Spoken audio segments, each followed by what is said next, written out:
இங்கு கூடியிருக்கும் மாணவர்கள், தோழர்கள், ஊடக நண்பர்கள் அனைவருக்கும் என்னுடைய புரட்சிகர வணக்கத்தினை தெரிவித்துக் கொள்கிறேன்.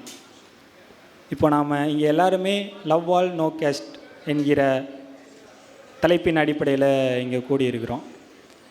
அந்த அடிப்படையில் சமூக மாற்றத்தை நோக்கி பயணிக்கணும் அப்படிங்கிற ஒரு புரிதலோடு வந்திருக்கிற அனைவருக்குமே முதல்ல என்னோடய வாழ்த்துக்களை தெரிவித்துக்கொள்கிறேன்.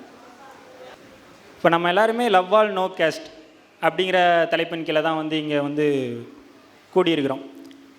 இப்போ இருக்கிற காலகட்டத்தில் இந்த லவ் ஆல் நோ கேஸ்ட்டுங்கிற தலைப்பு மிகவும் அவசியமாக இருக்குது. ஏன் அப்படின்னா தமிழ்நாட்டில் தொடர்ந்து சாதிய தாக்குதல்கள் அதிகரிச்சுட்டே வருது. அதே மாதிரி பெண்கள் மீதான பாலியல் வன்கொடுமைகளும் தொடர்ந்து அதிகரிச்சுட்டே வருது. அப்போ இதை எதிர்த்து மாணவர்களா மக்களா நம்ம ஒன்று திரண்டி போராட வேண்டிய அவசியம் இருக்குது. அப்படிங்கிற அடிப்படையில் தான் நாம் இந்த இயக்கத்தை எடுத்து 2 மாத காலமாக கொண்டு போயிட்டுருக்கோம்.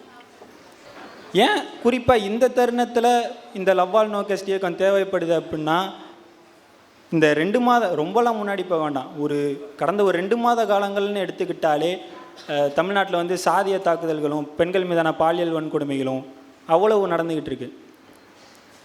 ஏன் ஒரு 2 நாளைக்கு முன்னாடி கூட திருப்பூரில் ஹோட்டலுக்கு சாப்பிட போன ஒரு அருந்ததிய சமூகத்தை சார்ந்தவரை, அவர் அருந்ததிய சமூகத்தை சார்ந்தவர் என்பதற்காகவே நீங்கள்லாம் சாப்பிட வரக்கூடாது அப்படின்னு சொல்லிட்டு அந்த சப்ளையர் சண்டை போட்டு வாக்குவாதமாகி கழுத்தில் வெட்டின சம்பவமெல்லாம் இங்கே நடந்துக்கிட்டு இருக்கு.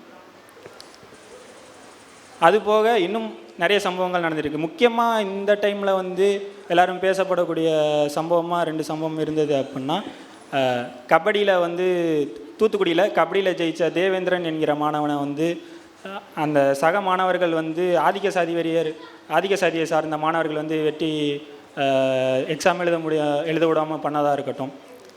அடுத்து புல்லட்டு ஓட்டினா அப்படிங்கிற ஒரே காரணத்துக்காக அவன் கீழ் சாதிக்காரன் எப்படி புல்லட் ஓட்டலாம் அப்படின்னு சொல்லிட்டு ஆதிக்க சாதி வெறியர்கள் சிவகங்கையில் கையை வெட்டினதாக இருக்கட்டும்.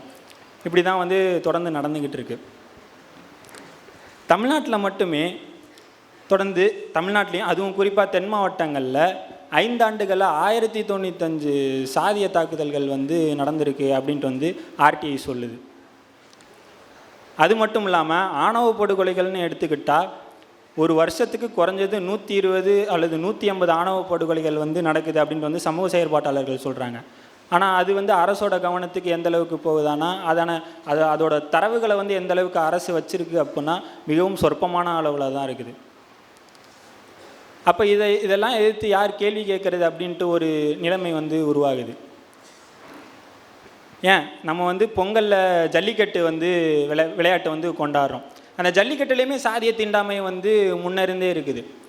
ஜல்லிக்கட்டுக்கு போராட்டம் நடத்தினதுக்கப்புறம் அரசு அந்த ஜல்லிக்கட்டு விளையாட்டை கண்ட்ரோல் எடுத்ததுக்கப்புறம் ஓரளவு ஜனநாயகம் இருக்குது அப்படின்னு நம்ம பார்த்தாலும், அதுலேயுமே வெவ்வேறு கூறுகள் வழியாக சாதிய தீண்டாமைங்கிறது இன்னும் கடைப்பிடிச்சிட்டு தான் இருக்குது. இப்போ இந்த பொங்கல் விழாவில் கூட தமிழரசன் அப்படிங்கிறவர் பேட்டி கொடுத்துருப்பார், நம்ம எல்லோரும் பார்த்துருப்போம். சாதிய ரீதியாக என்னை ஒடுக்கி மாடு பிடிக்க விட மாட்டேங்கிறாங்க அப்படின்னு அவர் பேட்டி கொடுத்துருப்பார். மாடு ஏதாவது வாடிவாசலை விட தலித் மக்கள் கொண்டு வந்தால் அவங்கள காலதாமதப்படுத்தி வாடிவாசலை இறக்கூடாமல் பண்ணுறது அப்படிங்கிற விஷயம்லாம் இருக்குது. இன்னைக்கு காலையில் கூட தூத்துக்குடி திருநெல்வேலி அந்த தென் மாவட்ட பகுதிகளில் 2 பேர் தலித் மாணவர் ஒருத்தரை படுகொலை செய்கிறாங்க. அதை ஏன் செய்கிற அப்படின்னு காரணம் கேட்டதுக்கு நாங்கள் அடையாளம் தெரியாமல் மாற்றி செஞ்சுட்டோம் அப்படிங்கிறாங்க. அப்போ யார் என்ன பண்ணாலும் கேட்க நாதி இல்லை அப்படிங்கிற நிலைமையில் தலித்துகளை வச்சு இருக்கிறாங்க அப்படிங்கிறது தான் இங்கே உண்மை நிலையாக இருக்குது. சரி, தலித்துகள் தான் இப்படி இருக்கிறாங்க அப்படின்னா பெண்களின் நிலை அதை விட மிக மிக கொடூரமாக இருக்குது. தினமும் ஒரு 4-5 நியூஸாவது செய்தியில் பெண்கள் பாலியல் வன்கொடுமைக்கு உள்ளாக்கப்பட்டனர், சிறுமி பாலியல் வன்கொடுமைக்கு உள்ளாக்கப்பட்டனர். அதுவும் இப்போலாம் போக்சோ வழக்குகள் தான் அதிகமாகவே இருக்குது. அதுலேயும் அந்த பாலியல் வன்கொடுமைகள் பார்த்துக்கிட்டிங்கன்னா, பாலியல் வன்கொடுமை செஞ்சது பத்தாதுன்னு அந்த பெண்ணோட உடல் உறுப்புகளை சேதப்படுத்துறது, கொலை பண்ணி வெட்டி துண்டு துண்டாக போடுறது அப்படிங்கிற அடிப்படையில் தான் இப்போ நடக்கிற பாலியல் வன்கொடுமைகள்லாம் நடந்துக்கிட்டு இருக்கு. அதெல்லாம் பார்க்கும்போது நமக்கே ஒரு மாதிரி உறுத்துது. என்னடா நம்ம சமூகம் எதை நோக்கி போய்கிட்டு இருக்கு அப்படின்ட்டு ஒரு கேள்வியை உண்டு பண்ணுது. அதுலேயும் பள்ளிகளில் பார்த்துக்கிட்டிங்கன்னா ஆசிரியர்களே வந்து மாணவிகளுக்கு வந்து பாலியல் வன்கொடுமை கொடுக்கறது அப்படிங்கிற மாதிரி வந்து நடந்துக்கிட்டு இருக்கு.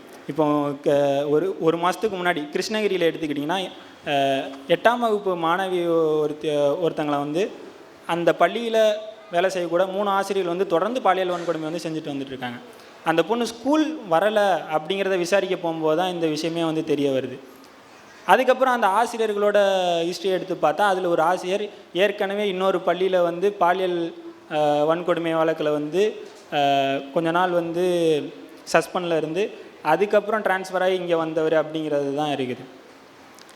அப்போது சாதிய தாக்குதலில் பாதிக்கப்படுற மக்களுக்கும் பாலியல் வன்கொடுமையில் உள்ளாக்கிற பெண்களுக்கும் இந்த சமூகத்தில் பாதுகாப்பு எப்படி இருக்குது அப்படிங்கிற ஒரு கேள்வி நம்மக்கிட்ட இருக்குது. சரி, இதுக்கு வந்து நீதிமன்றம் எந்த அளவுக்கு வந்து வினையாற்றுது அப்படிங்கிற ஒரு விஷயமும் இருக்குது. இப்போ வட மாநிலங்களில் பார்த்துக்கிட்டிங்கன்னா இந்த சாதிய தாக்குதல்களும் பெண்கள் மேலான பாலியல் வன்கொடுமைகளும் இன்னும் வந்து ஒரு குரூரமான உச்சத்தை ஒட்டியிருக்கு அப்படின்னு சொல்லலாம். கொஞ்சம் மாதங்களுக்கு முன்னால் கணவன் வந்து பாலியல் வன்கொலை செய்கிறது வந்து பாலியல் வன்கொலையே வராது அப்படின்னு வந்து சத்தீஸ்கர் நீதிமன்றம் வந்து தீர்ப்பளிக்குது. அது வந்து புருஷன் பொண்டாட்டியோட பிரச்சனை அப்படிங்கிற மாதிரி வந்து பார்க்க சொல்லுது. இன்றைக்கி காலையில் வந்து நியூஸ் படி பார்த்துக்கிட்டிங்கன்னா அலகாபாத் நீதிமன்றத்தில் சிறுமியோட மார்பகங்களை தொடுறதும் ஆடையை வந்து களையிறதும் பாலியல் வன்கொடுமையில் வந்து சேர்க்க முடியாது, அது வந்து வெறும் பாலியல் சீண்டலில் தான் வந்து வரும். அதாவது இது வந்து பாலியல் வன்கொடுமைக்கு இருக்கிற பிரச்சனையை வந்து குறைச்சி மதிப்பிடுறது அப்படின்ட்டு இருக்குது. இப்படி தொடர்ந்து வந்து சாதிய தாக்குதல்களும் பெண்கள் மீதான பாலியல் வன்கொடுமையிலும் குறைத்து மதிப்பிடுறதுங்கிறது வந்து வட மாநிலங்கள் ஆல்ரெடி இருக்குது. இது இங்கே வந்து கொஞ்சம் கொஞ்சமாக வளர்ந்துக்கிட்டு இருக்குது. ஏன் வட மாநிலங்கள் அதிகமாக இருக்குது, இங்கே இப்போ தான் வளர்ந்துக்கிட்டு இருக்குது அப்படின்னா, வட மாநிலங்களில் ஆர்எஸ்எஸ் பிஜேபியோட ஊடுருவல் அப்படிங்கிறது வந்து முக்கியமான ஒன்றா இருக்குது. இந்த தாக்குதல் அப்படிங்கிறதுக்கெல்லாம் பின்னாடி வந்து அவனோட ஆதிக்கம் வந்து இருக்குது அப்படிங்கிறது உண்மையாக இருக்குது. ஸ்கூல் படிக்கிற பையன் அருவாள் எடுத்துகிட்டு போய் வெட்டுறானா அவனை வந்து எது வந்து இன்ஃப்ளூயன்ஸ் பண்ணுது? அங்கே இருக்கிற சாதிய சங்கங்கள் தான் இன்ஃப்ளூயன்ஸ் பண்ணுது. சாதிய சங்கங்களுக்கு பின்னாடி யார் இருக்கா? ஆர்எஸ்எஸ் தான் இருக்குது. அப்போ இந்த சாதிய சங்கங்களுக்கு எதிர்த்து வந்து மாணவர்கள் நம்ம என்ன பண்ண போகிறோங்கிற ஒரு கேள்வியும் இருக்குது. அந்த அடிப்படையில் தான் இந்த இயக்கத்தை ஆரம்பித்து மாணவர்கள் வந்து ஒன்றிணைச்சு இதை எதிர்த்து வந்து நம்ம குரல் கொடுக்க வேண்டிய தேவை இருக்குது, வினையாற்ற வேண்டிய தேவை இருக்குது. எந்த வகையிலெல்லாம் முடியுமோ அந்த வகையிலெல்லாம் மாணவர்களையும் மக்களையும் இதில் இணைச்சி வந்து செயல்படுறது அப்படிங்கிற அடிப்படையில் தான் இந்த இயக்கத்தை வந்து கொண்டு போகிறதுங்கிறது இருந்தது. இந்த இயக்கத்தை ஆரம்பித்து பார்த்துக்கிட்டிங்கன்னா ஒரு 2 மாதமாக கொண்டு போயிட்டுருக்கோம். கிட்டத்தட்ட வந்து சென்னையில் ஓரளவுக்கு பரவலான எல்லா பகுதிகள்லையுமே கொண்டு போயிட்டோம். அதாவது தாம்பரமாக இருக்கட்டும், மண்ணடி, அடுத்து இங்கே இருக்கிற அனைத்து கல்லூரி எல்லா இடத்துலையுமே இதோட பிரச்சாரங்கிறது வந்து வீச்சாக போய்கிட்டு இருக்கு.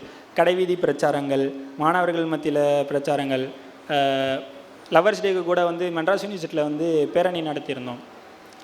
குறைஞ்சது 10,000 பேர்கிட்டையாவது இந்த இயக்கத்தோட கருத்துக்கள் வந்து போய் சேர்ந்துருக்கோம் அப்படிங்கிறது தான் எங்களோட ஒரு ஸ்டேட்மெண்ட்டாக நாங்கள் இங்கே வைக்கிறோம்.